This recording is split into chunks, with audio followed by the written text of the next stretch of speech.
Thank you so much. And thanks for the invitation. So we won't take a break then. We'll just roll straight through. Yeah, might as well. Hey, it's 10 after. Great. So thanks, Carl, for that fantastic talk and for really getting into the nitty gritty. My talk is going to zoom out a bit and say some more speculative things, but I think they're cool things. And I think lots of what Carl gestured at, we're also interested in as well.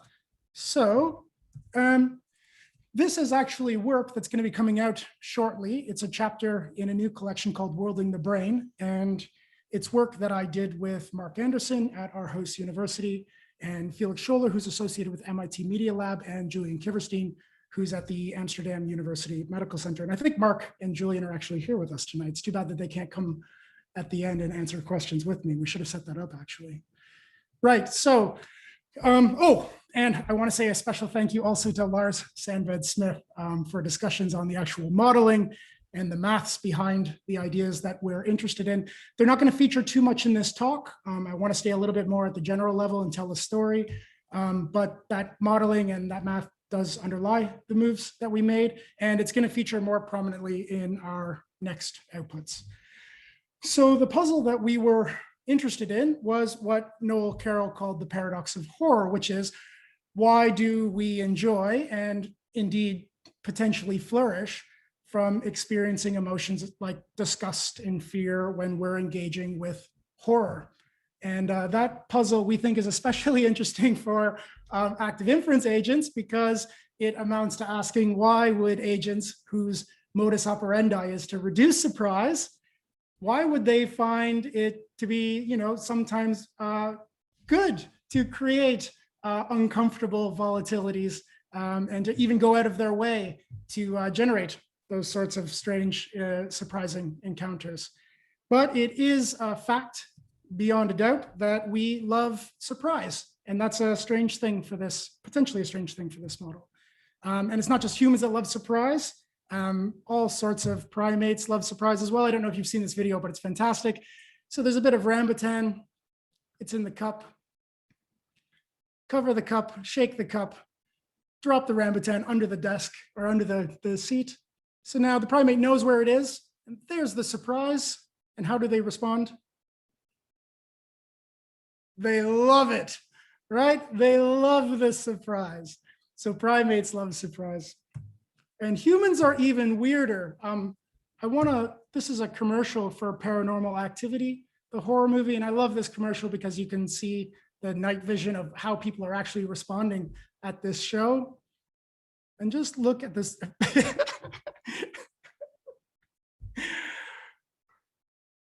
I mean, do they like what's happening here? They're so scared, it looks like they're going to pass out from the amount of uncertainty and volatility. And yet we go to these sorts of movies. And I don't know if you know this, but Paranormal Activity was in the top 10 highest grossing rated R movies of all time. So we really like this, and that's a bit surprising.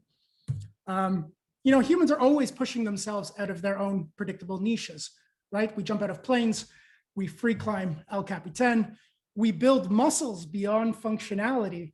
And it's not so weird to hear somebody say that they might move to Mars.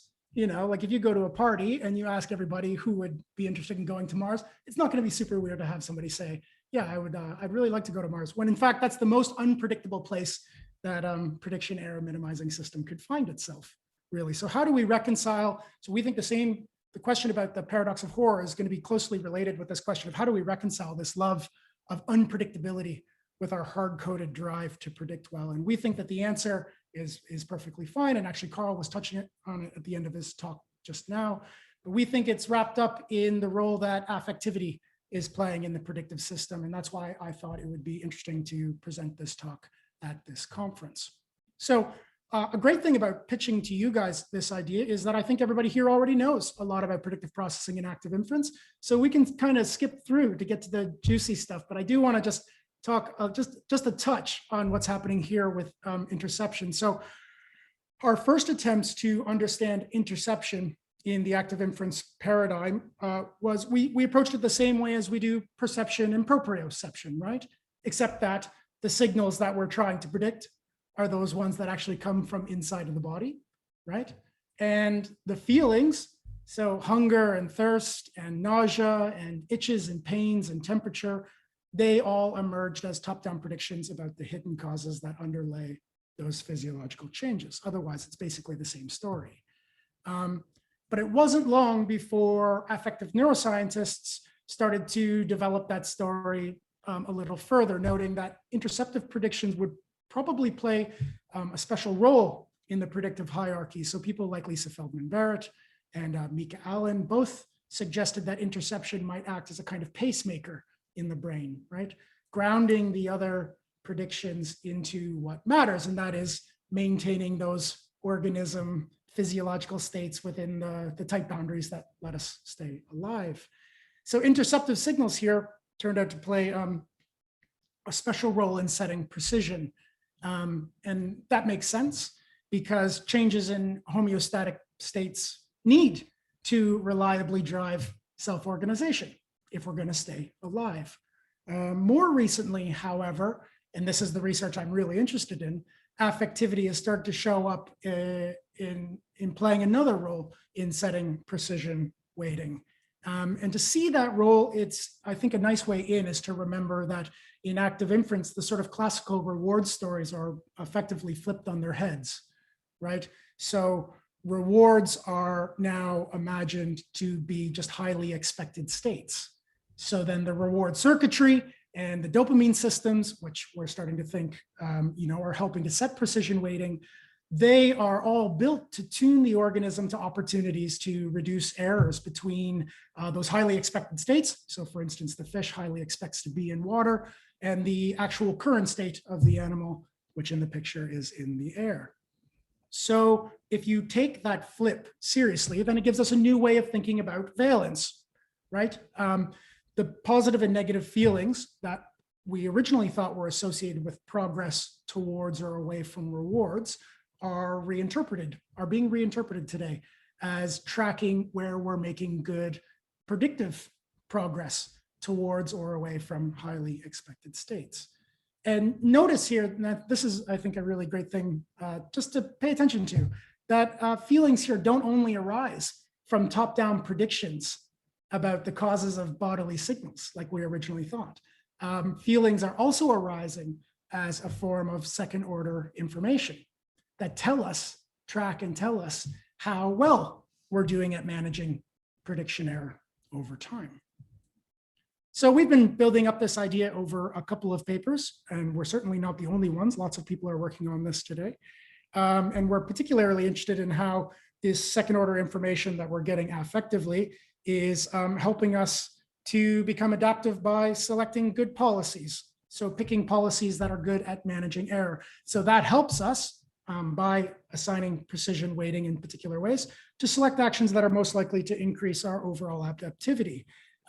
Here's a good place to go if you want to see the more formal account. This is Casper Hesp et al.'s 2020 paper, and it's fantastic, so definitely check it out.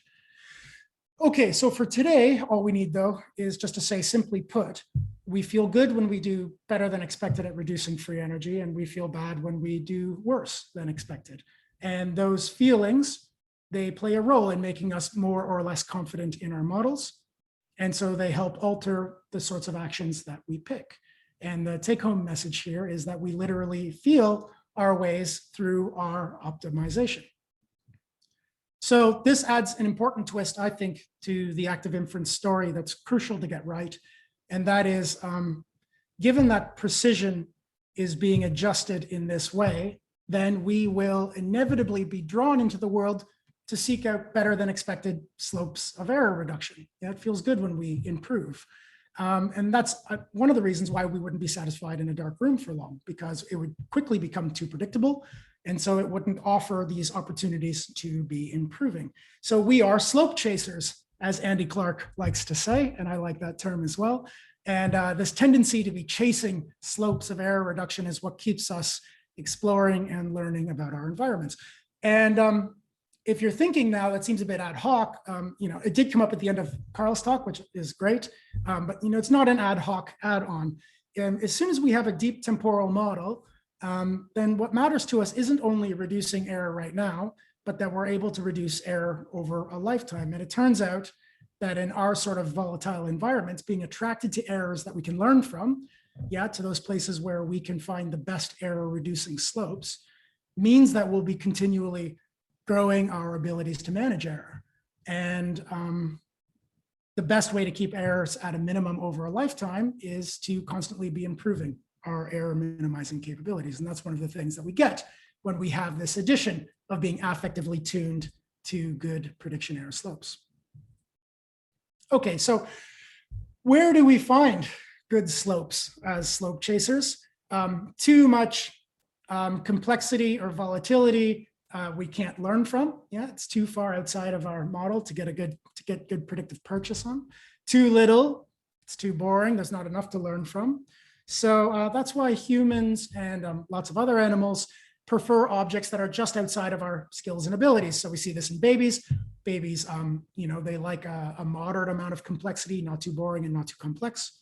We see it in rats. So if you give a rat a maze filled with lots of rooms that have varying complexities, they'll hang out mostly in the rooms that are just above the one that they know best. And we're already starting to build robots using these same, approach. So we know, we have some ways to show that it works.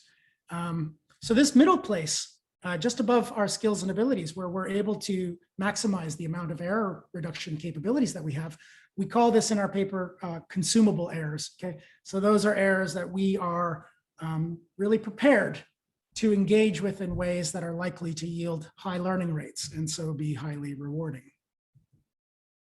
And this slope chasing tendency is particularly visible in playfulness, I think, as we all know, right? In play, humans and lots of other intelligent animals will deliberately create consumable errors in order to have more fun. We'll blindfold ourselves, we'll tie our legs together, we'll create obstacles out of nothing in order to find that good slope of error reduction, those good consumable errors.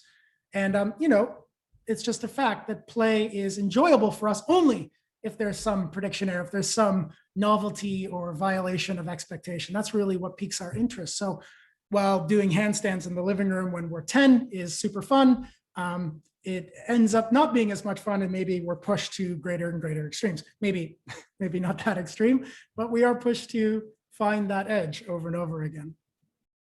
Okay, so we think that recreational fear, that's making a hobby out of making scary stuff happen in your environment, is a really fascinating example of how humans go about producing these consumable errors by playing around with domains that we typically consider to be highly aversive. So kids scream in delight when their caretakers chase them around like sort of scary monsters. We know that. We all kind of love when the alien jumps out of somebody's chest in a movie. And to give it a little bit more research backbone, this is a study by Mark Anderson, fantastic paper, so definitely check it out. They did a study with more than 100 people, and they set them up with heart rate monitors, and they put them through a haunted house. And this is actually a picture from the haunted house. So you'll see at the end of the haunted house experience, they have live actors wearing pig masks chasing people with live chainsaws. So it's a really, it's a quite volatile environment that they've put these people in. And at the end, they asked them to report on how scared they were and also how much they enjoyed the thing that they went through. And the results were compatible with our active inference perspective on aesthetic pleasure that we've derived using aerodynamics. And that is that a moderate amount of fear and a moderate amount of heart variation was linked to heightened states of enjoyment. So not scary enough, not much fun, too scary, not much fun, right in the middle, super fun. Okay. All right. So we're in a place now, I think, to ask, why do we love horror movies? That's the thing I'm really interested in this paper and in this talk. So far we've shown that predictive agents are attracted to chances to improve their error minimizing capabilities. And in fact, they'll go out of their way to make consumable errors. And given that, we could ask the further question about what is it about movies, and in particular horror movies, that we find so attractive. And I have three things to say here. The first is that films are carefully curated today to be attractive to slope chasers like us. Okay, so given the value for us of finding these sweet spots of error minimization, it really shouldn't be surprising to us that we as humans are prolific slope makers, breakers, and refiners as well. Of course, we're not going to leave it to chance. You know, if we love this right amount of error, we're not just going to leave it for the environment. Why don't we start making those good slopes that we enjoy so much and that we learn so much from? And I think that's actually, I'm not going to talk about it much today, but I think that's a great place to jump off and start thinking about all art, that we are creating slopes of art so that we can be learning, so that we can be improving in lots of different ways. So we purposefully structure our environments lots of ways to produce this constant flow of new, meaningful, consumable prediction errors to resolve. Think about roller coasters. It's a good example of this. So we build roller coasters to set up expectations and then to quickly break those expectations. And we kind of love that. And films are a lot like roller coasters, actually. This is a cool part of our research, was getting to know a little bit more about how movies are actually made. So, you know, we build roller coasters out of films by carefully structuring those films. And we do that through narrative. We do it through the kind of cinematography that we do. This comes out a lot more in the paper. So if you're interested in this point, we'll be, the paper's not going to come out for a while yet, this chapter, but we're going to preprint it in the next couple of weeks. So stay tuned. But we also do it in post-editing. You know, we produce errors that are temporarily frustrating and then and challenging, and then we quickly reduce them in order to create pleasure. And I don't know if you knew this or not. I didn't know this before I started doing this research, but it's pretty interesting. We're actually evolving in neuroscience today of suspense. So neuroscientists are beginning to help filmmakers better understand how to create, sustain, and break slopes of error reduction so that it maximizes the pleasure in their audiences. So Keith Bound is the founder of a company called Receptive Media, and he works closely with filmmakers, and he uses neuroscience techniques here, eye tracking and different sorts of brain tracking devices to watch how people engage with films while they play so that they can track how errors are created and resolved and how that actually influences the viewers. Right. You know, maybe I'll just add on the side here, you know, the fact that films actively curate these consumable errors for us might be one of the reasons why TV is such a solace when we're having high anxiety or depression. You know, so for whatever reason, you're failing to manage the volatility in your environment. You know, that's what we think anxiety and depression is from an active inference point of view. And here we have a chance to have waves of errors created and resolved in a safe and rather effective way. You know, that seems right to me. I mean, the fact that, you know, a PhD almost kills you, if any, you know, lots of you here have PhDs, and my PhD had the side effect that I know every episode of Friends more or less backwards and forwards. And that seems to me part of what might be going on. Okay, 2, horror. Now this I'd like to hear what people think afterwards. I think it's right. Horror helps tune our generative model to dangerous possibilities.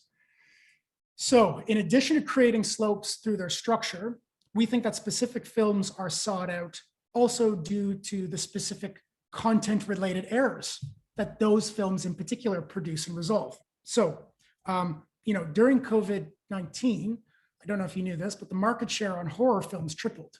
So that means from being 12% of all movies on the market to being 44%. It's huge. It's the highest it's ever been in history. The global pandemic movie, Contagion by Soderbergh, was the #1 downloaded movie on iTunes. And that's pretty weird, right? Why would we be renting a movie about a global pandemic that we're all struggling and suffering so much from going through in real life? You would think, I would think that, you know, we'd go for comedies, but actually comedies last year's nosedived.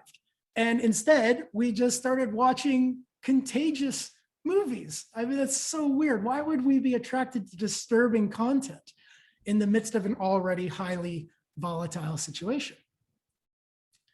So one answer that we think was well articulated by the New York Times journalist Wesley Morris during the pandemic was this. So he was actually writing on Contagion, and at the end of this little clip, he says, the appeal of this movie now is that it's proving as an instructive worst case scenario for our current freakout.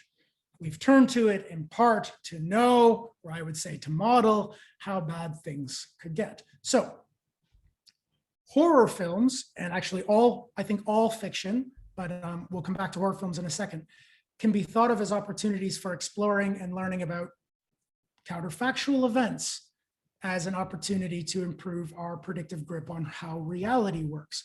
So a little more technically here, for predictive systems like us that have a temporally deep model, that model the future, actions are selected based on predictions about the amount of free energy that those behaviors are likely to reduce. We know that, just like Carl mentioned in his talk. So we succeed at that by considering counterfactual possibilities and selecting the best candidate.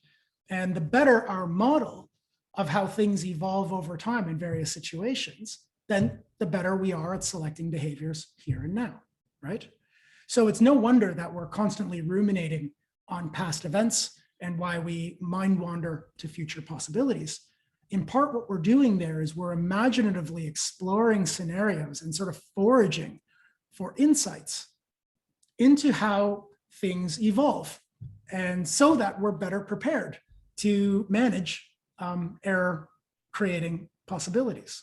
And we think that stories, and I think especially movies in our day and age, are useful for that same thing, for that same reason.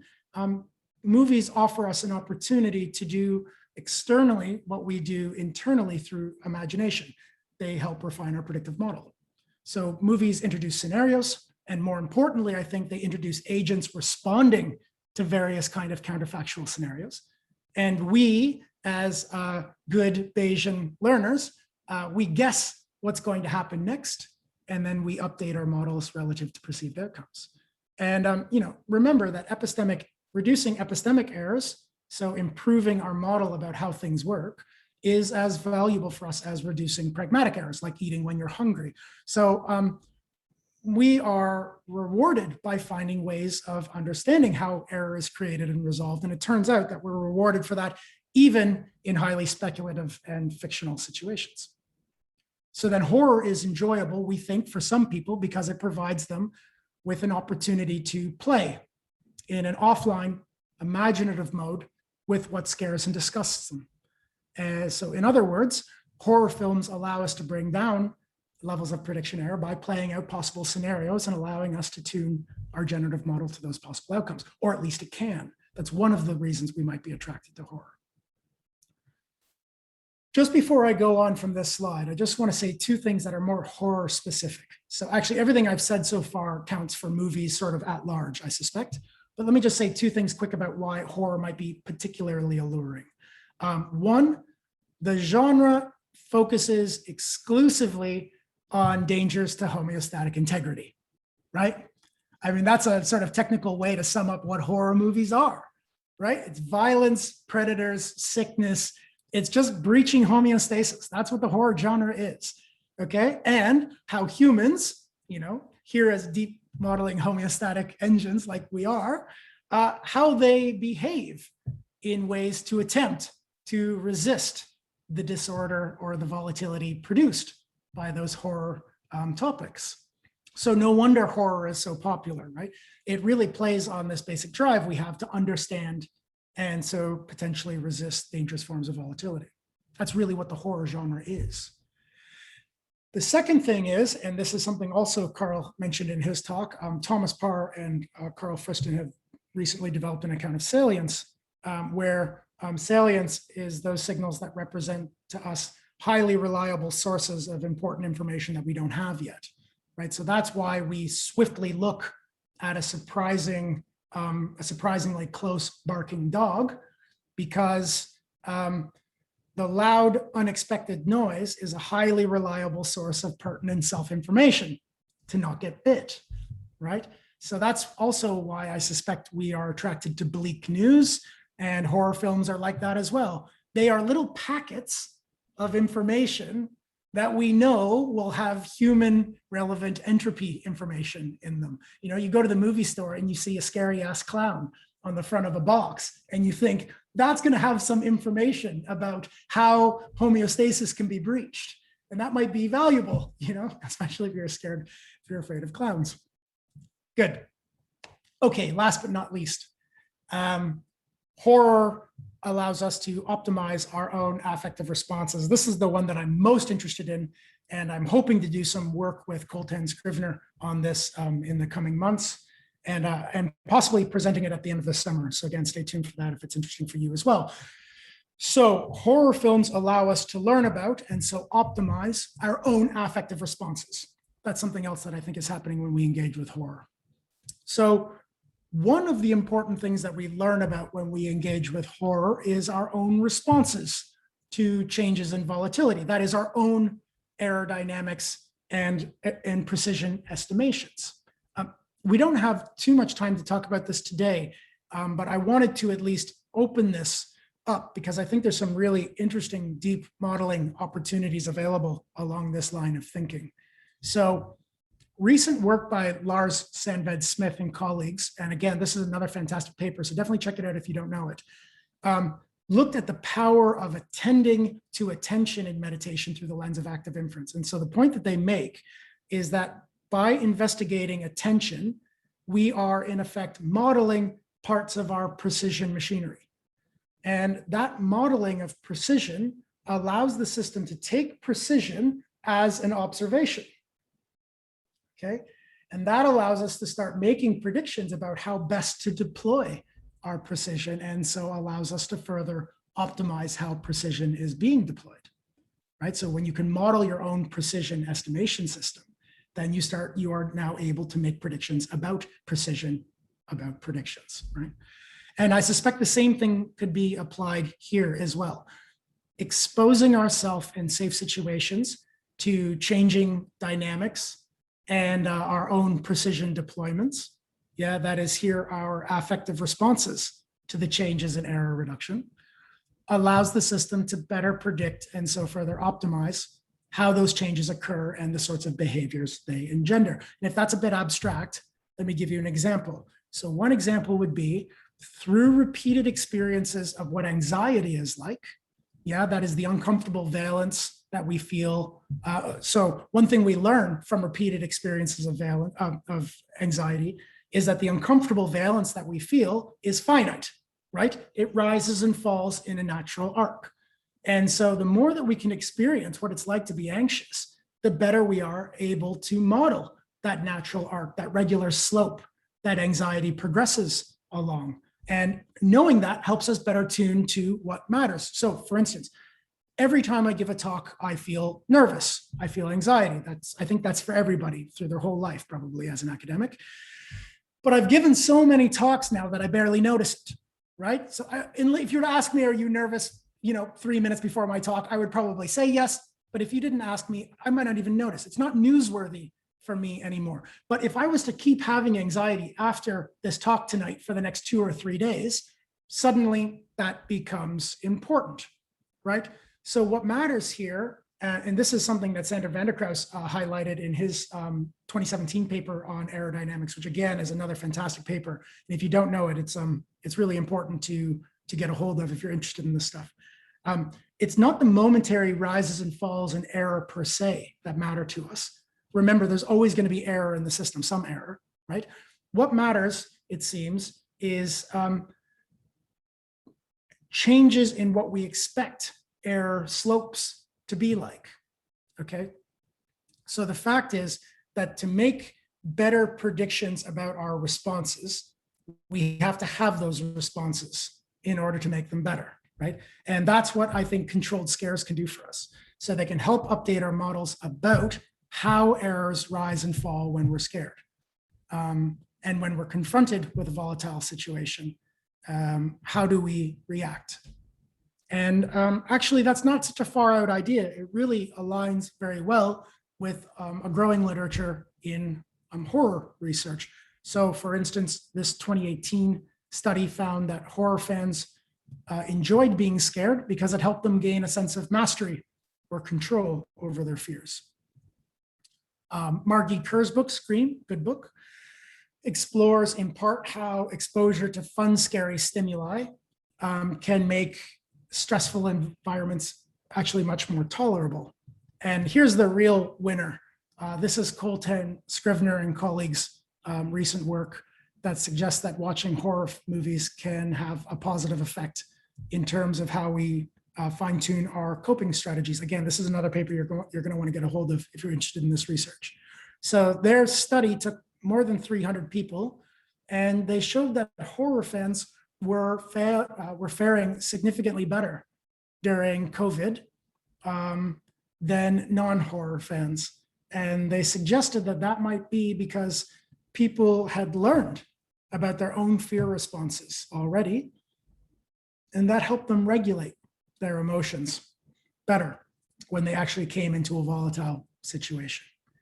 And we completely agree with them, and we think the active inference framework suggests exactly the same thing from a first principles approach. And that's the next project I'm going to be working on to see if we can bring out some of the modeling aspects of that.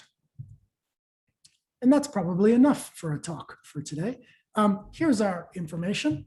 My Twitter and my website is where I will note when these things come out. So if it's interesting, come to our email or pay attention to the Twitter, and we'll drop them in the next couple of weeks, and then you can read it for yourself if you have more questions about details and how the argument went. Okay, thanks so much.